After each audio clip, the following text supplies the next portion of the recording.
Morning,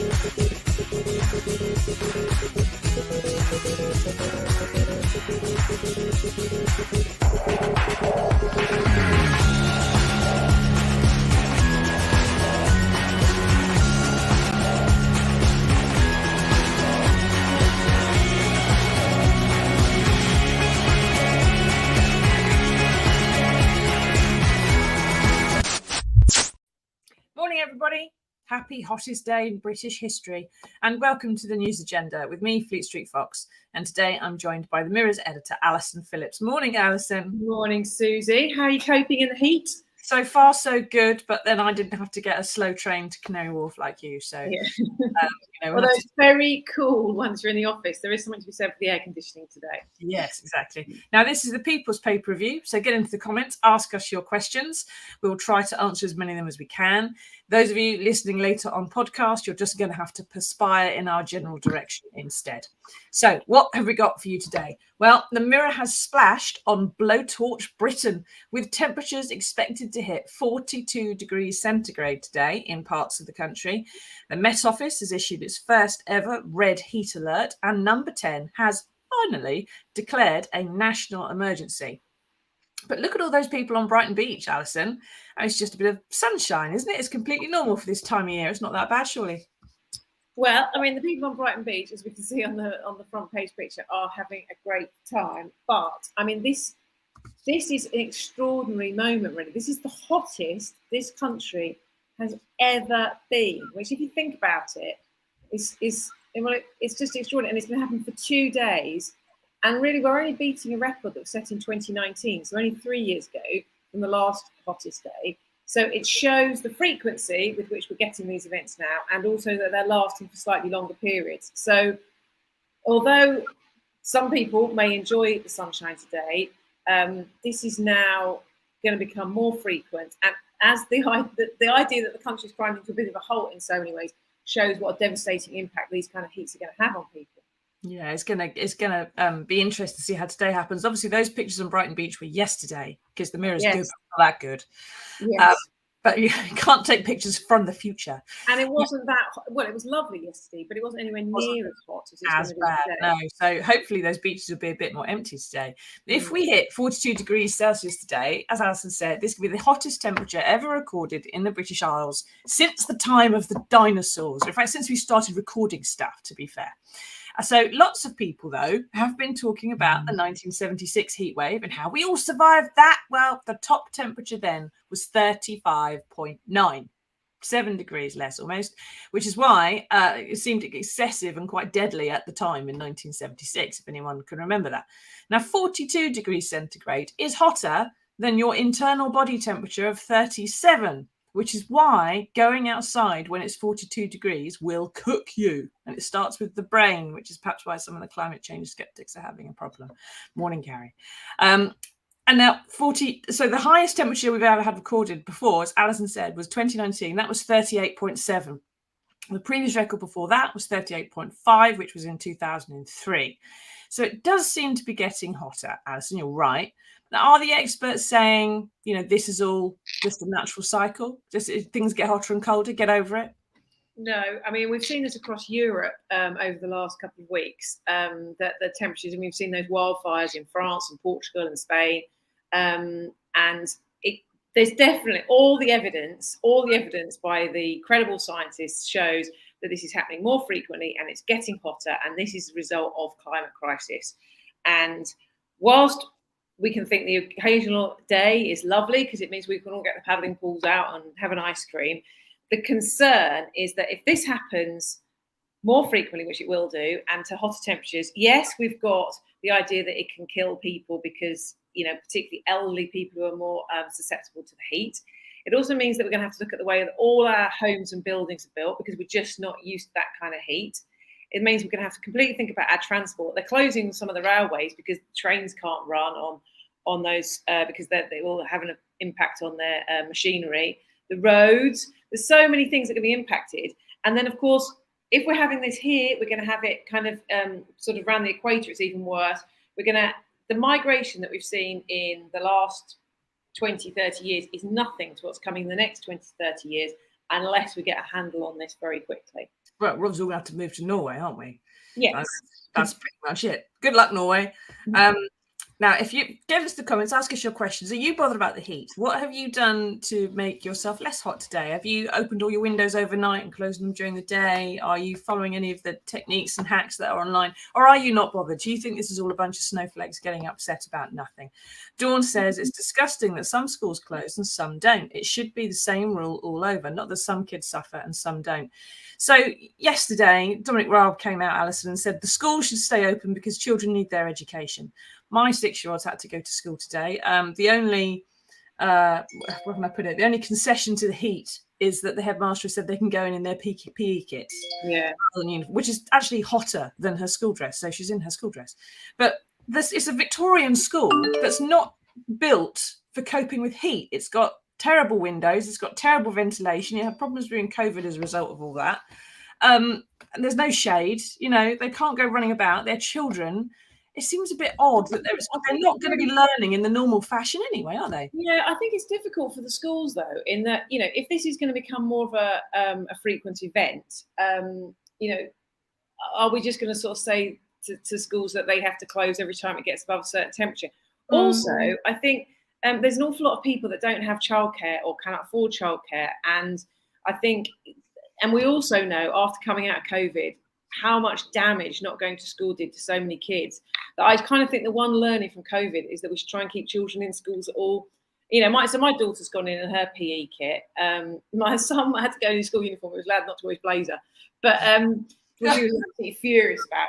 But I think Victorians, thank you. Schools are really trying to find sort of solutions. But I think this is, as with all walks of life, everyone's going to have to start having a bit of a hot weather plan from now on, because if this is going to happen more often, they've been sort of caught slightly on the hoof. And so I think, yeah, that's right. I mean, like I think Cher said about her school, they've got ice and water play all day. So they are really trying. But it's going to be something they have to think about, I think. Yeah, it's something we're all going to start thinking about more. I mean, Julia Hartley-Brewer on Twitter yesterday was busy telling me, look, it's just heat. The rest of the world manages. It's normally hotter. They don't all collapse and die. Everything's fine. Stop having a complete meltdown. And I mean that is true, because you go to countries like you know, real southern Spain, or you go to India and those countries, but that's because they've had many more years than we have of practice of getting used to this, and you know, putting policies in place. Yeah, constant fires. The number of times when in my career I've been sent to southern Spain to cover forest fires that are threatening the expats is incredible. Yeah, and of course it's getting worse for them now as well, so they're having to upgrade all their plans. Yeah, exactly. Now Mark says they need to go to school, change the dress code. That's what some of them have done. They've removed blazers out of the son's school, but you know, don't think blazers ever really been linked to an early death, but we'll have to wait and see, won't we? I keep asking us your questions. What are you doing to deal with the heat? Are you just ice creams all day? Are you sitting in an ice bath? Do you not care? Are you going out to enjoy the sunshine? Are you going to burn yourself to a crisp because you love this kind of weather? Get into the comments and let us know. Now, yesterday, Dominic Raab, who we've previously mentioned, was urging schools to stay open and told everybody to go out and enjoy the sunshine. This is despite the fact that he's the Deputy Prime Minister and is running the country, perhaps because of the fact that the COBRA meetings held about this over the weekend were chaired by the Cabinet Office Minister, Kit Malthouse, and not the Deputy Prime Minister who's running the country, because the actual Prime Minister had the weekend off. So where was our caretaker Prime Minister, Alison, when the country needed taking care of? Well, he wasn't in the COBRA meetings, which was interesting. And also Boris Johnson, of course, was having a party. So, well, funny that, because he likes a party. Boris Johnson having a party? Are you sure? I know. But not just any party this time. This was a party at Chequers, which is obviously his country home, which the rest of us pay for. And all the great and the good turned up at this party to celebrate the marvellous work that Boris Johnson's done over the last, how many years was it? 4 years. And so that was his sort of farewell party. And they again, I mean, I'll skip to COBRA meeting, the big meetings they have when there's a crisis on, which of course you'll remember, Susie, he also skipped quite a lot of COBRA meetings in the run up to COVID as well. Wasn't it? So yet again, yet again, when the country sort of needed a bit of leadership, they've been off having a party. All he had to do was go to a meeting. It's only going to take half hour and put things in place for, contingencies and emergencies. And as Pauline says, is anyone really surprised? Unfortunately, Pauline, we're not surprised. And so the sooner that we just move on and get a new Prime Minister who's actually committed to doing the job, then we hopefully will all be in a bit of a better place. Well, we'll see, won't we? We will. There are some other things on that, unfortunately.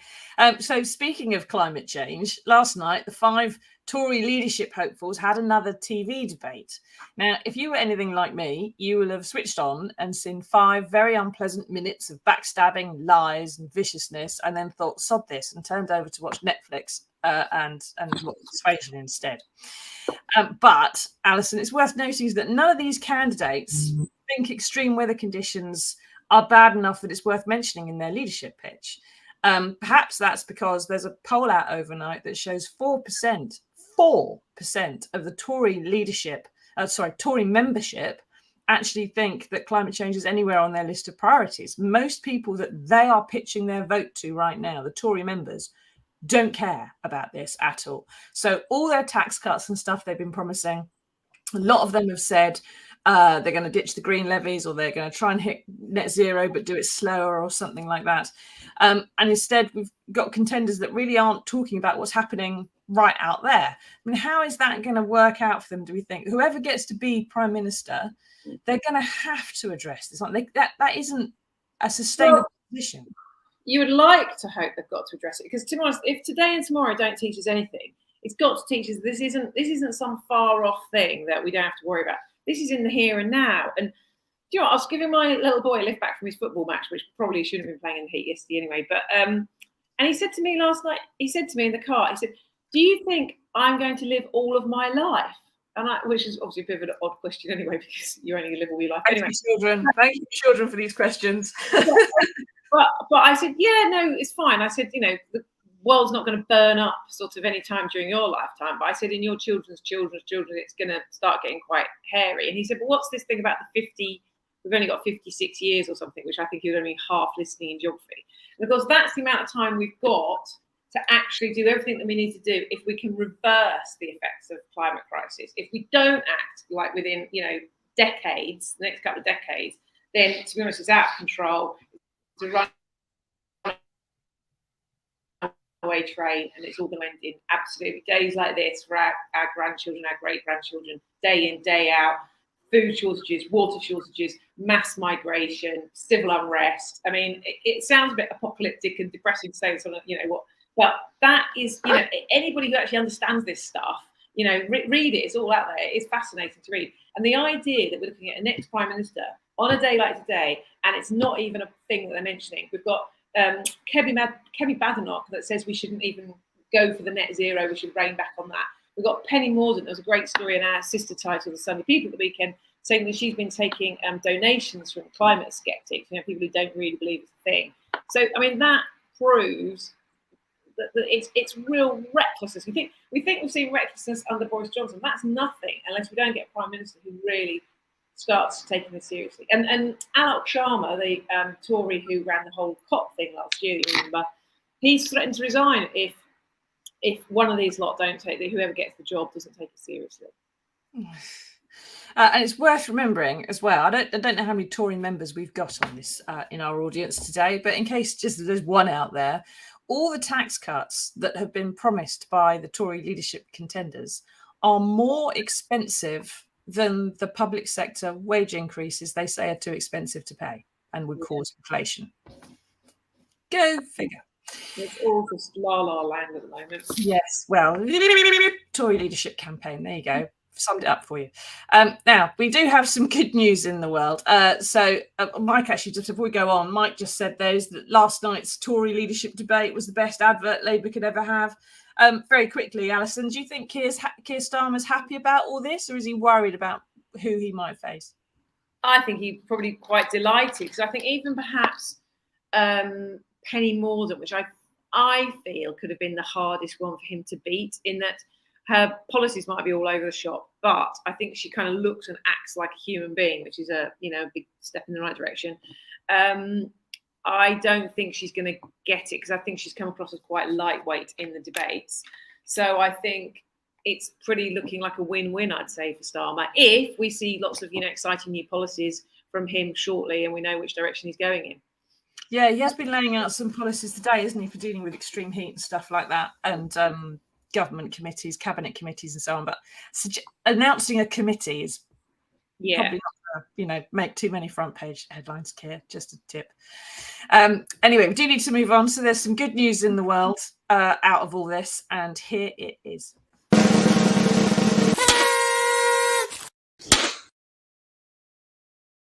So speaking of fighters, here's someone who could give Liz Truss and the others a run for their money. There's a little girl called Darcy May who was born by emergency C-section after suffering a stroke in the room.